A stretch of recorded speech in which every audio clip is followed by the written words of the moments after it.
Chavrim, I'm Stephen Benoon. You're watching Israeli News Live, and today's broadcast is very unusual. We're going to be discussing several things in our news broadcast today that clearly are, in some people's opinions, they are conspiracy theories. In other people's opinions, these things are really real. These things are happening on the earth.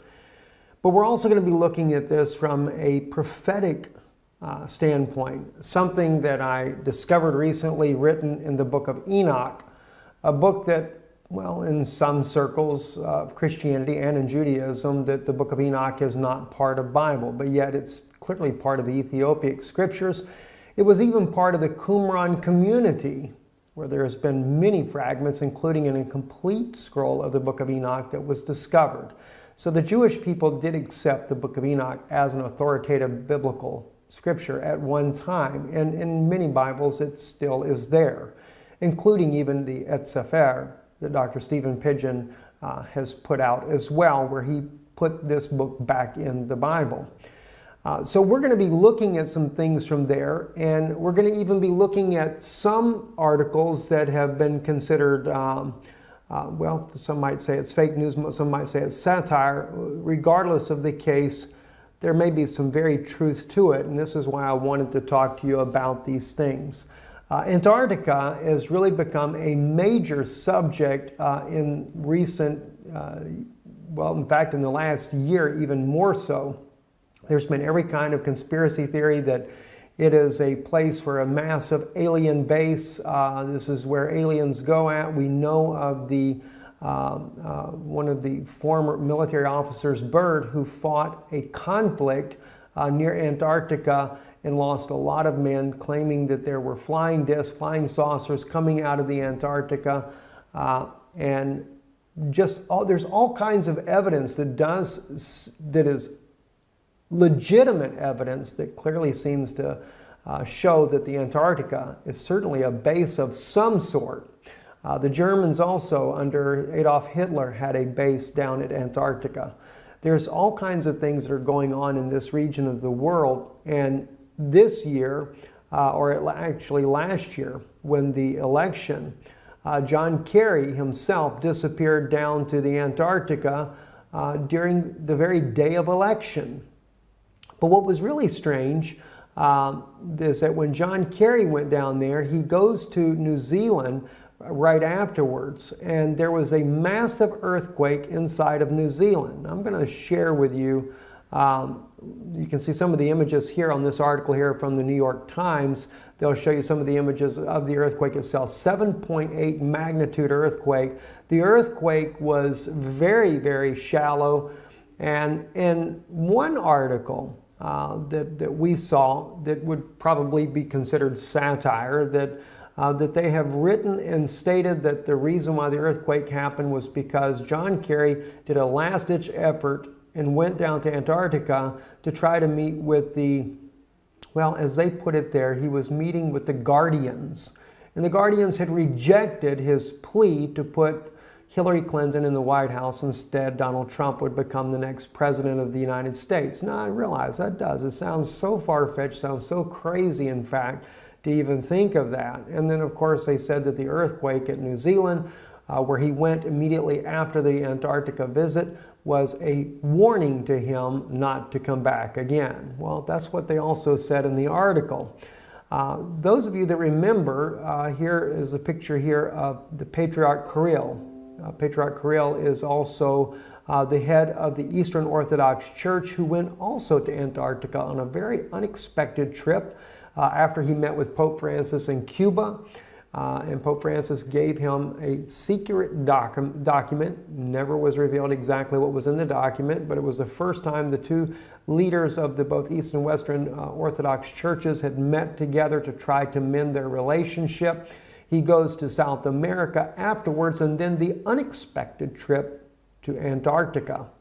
Well, the question is, why did he go to Antarctica? Well, in one article here, the Ark of Gabriel, Antarctica, Russia, and the Apocalypse, speaks about how that the Russian government had actually moved a mysterious ark that was discovered at Mecca underneath the ground there and was brought out. Many people died in the process, according to the article's claim here, and that Russia did a special movement of this ark down to Antarctica. Now, again, whether we would say this is just a bunch of garbage or if it's really true or not, I'll just leave that up to you. But maybe what I'm going to share with you in a few minutes might weigh in on your thinking. So I do ask you, just kind of bear with me a little bit here while we discuss these things here. Anyway, at Mecca, if you remember, I believe it was last year, there was a quote-unquote stampede. And the news reported that some 717 people were killed in this stampede. This is something that has never happened before at Mecca, and actually we found out later that it was 2,000 people were killed there at Mecca, and an apparent stampede that killed all of these people. Well, not according to some of the articles there. In fact, as you can see this crane here that is toppled, that what was actually going on at Mecca was an excavation of this strange ark called the Ark of Gabriel, that according to the article here, this was something that Muhammad had said, had prophesied about. And this was buried here beneath this very place, and they were working on trying to bring it out, and some type of plasma release was done, and it caused the death of all these people. Again, is this just conspiracy theories? Is it fabricated? Who really knows? But one thing that is a fact, though, is there was a Russian ship, a scientific ship, headed to Antarctica, and that ship did stop at the port there in Saudi Arabia, supposedly to take on supplies. Well, as you know, Saudi Arabia is not necessarily the greatest friend of Russia, but they did it anyway, right? So then, after that, the ship goes to South Africa and then on to Antarctica.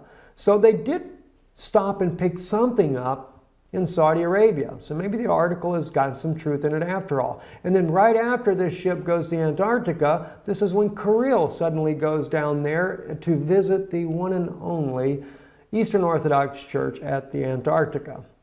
So just too many strange things are happening. And a lot of people just write it off as conspiracy theories, you know, these things about aliens and you know, all this stuff going on in Antarctica. This is just a bunch of nonsense to begin with. Well, you know, I always I looked at these things and I think, wow, that's pretty interesting. I will tell you though, this article here that you're seeing now in English, this article did appear in the mainstream Russian media as well. We did a report on this back months ago, and I was trying to find the actual report I did on it. Could not find it to save my life there. But I wanted to share that with you, and if you look back, maybe you can find it yourself. But when we did the report on this, we used Russian media, mainstream Russian media, that does not look at this as being just a fabrication. They actually reported it as real news, and that yes, indeed, Russia did do a secret mission down to the Antarctica and had taken a thing called the Ark of Gabriel. So there is a Russian news source out there that does not look at this as some kind of conspiracy. And it went much deeper than what this article goes into it. We shared that with you once before. But then something caught my attention the other day. As you can see on your screen now, this is the book of Enoch. I was reading in the first book of Enoch, chapter 18. And this is where the angel Uriel is taking Enoch and showing him some very interesting things. And I'm going to share with you some of the words that I read here in Enoch, and then you'll see why it became very interesting to me. If we go down to, say, verse 4 and begin there, it says, "And I saw the winds which turned the sky and caused the disk of the sun and all the stars to set. And I saw the winds on the earth which support the clouds. And I saw the path of the angels. I saw at the end of the earth the firmament of heaven above. And I went towards the south." Okay, so he goes to the end of the earth. And he speaks about going towards the south. "And it was burning day and night, where there were 7 mountains of precious stones, and 3 towards the east and 3 towards the south." Now, I begin to think about this. He's talking about 7 mountains, but 3 go to the east and 3 go to the south. And he's talking about going towards the south. And I'm thinking to myself, okay, and he's talking about it being that it burns day and night. It was burning day and night. In other words, the sun is not setting. And I'm thinking to myself, well, the South Pole, that describes the South Pole like no other place on Earth. The sun just doesn't really ever set. It's always daylight.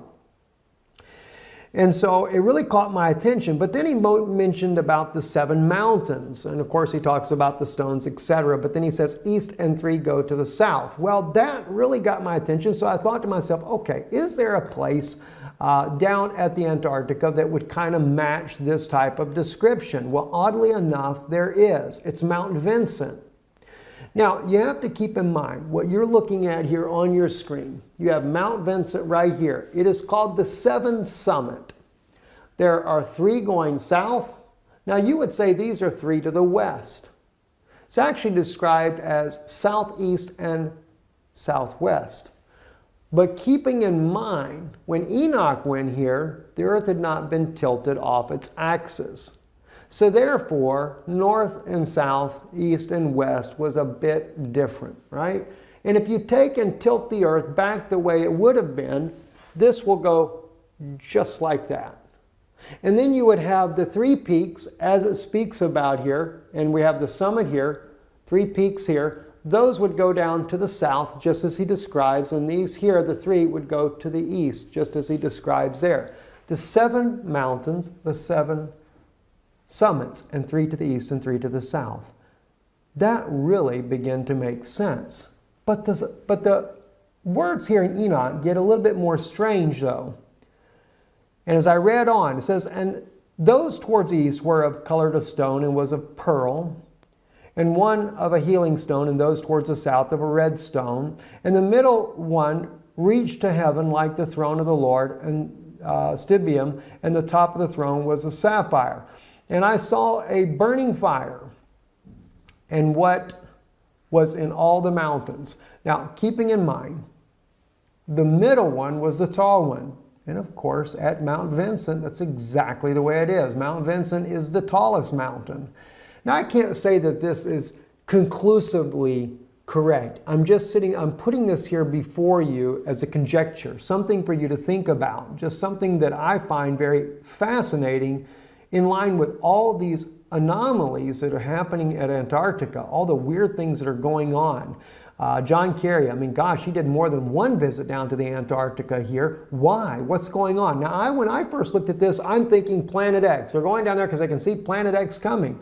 All right? And maybe that has something to do with it as well. But what about some other things? I'm going to share with you some very serious things also that are going on down there that have been claimed by former military officers. Okay, so just hold on for a second here. It says, and I saw a place there beyond the great earth. There the waters gathered together, and I saw a deep chasm of the earth with pillars of heavenly fire, and saw among them fiery pillars of heaven, which were falling as regards both height and depth. They were immeasurable.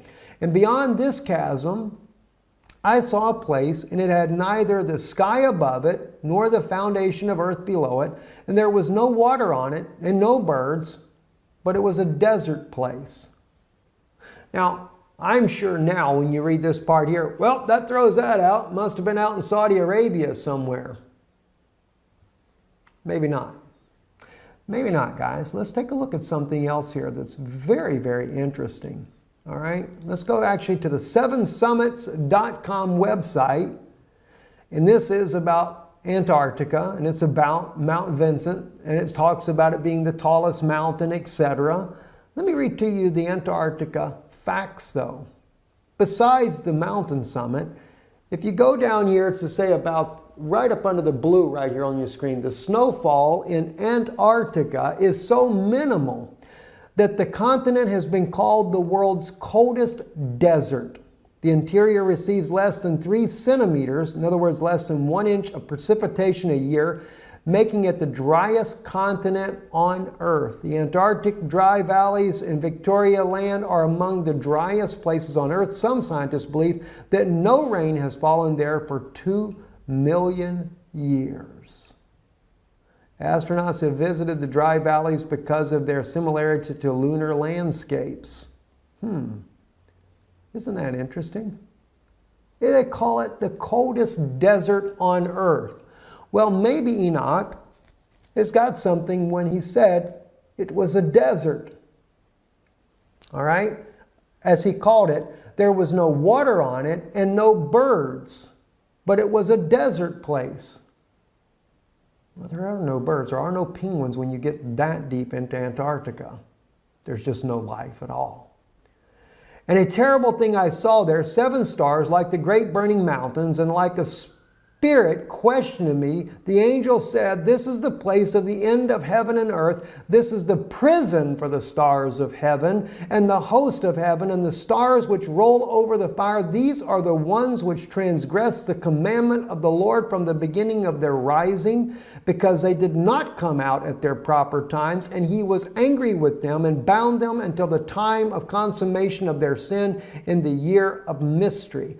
And I, Uriel, we go into chapter 19 here, real quick here, just the first verse, said to me, "The spirits of the angels who were promiscuous with women will stand here, and they, assuming many forms, made men unclean, and will lead men astray so that they sacrifice to demons as gods." Now, if you notice, that is a continuation. They're not dead. They're still there. And they do what? They will lead men astray so that they sacrifice to demons as gods. Wasn't that interesting? CERN not long ago, where they sacrificed a young woman. Oh, they claimed it wasn't real, but found out later, according to Russian media, it was real. Russian media even was able to determine which woman it was that had been kidnapped.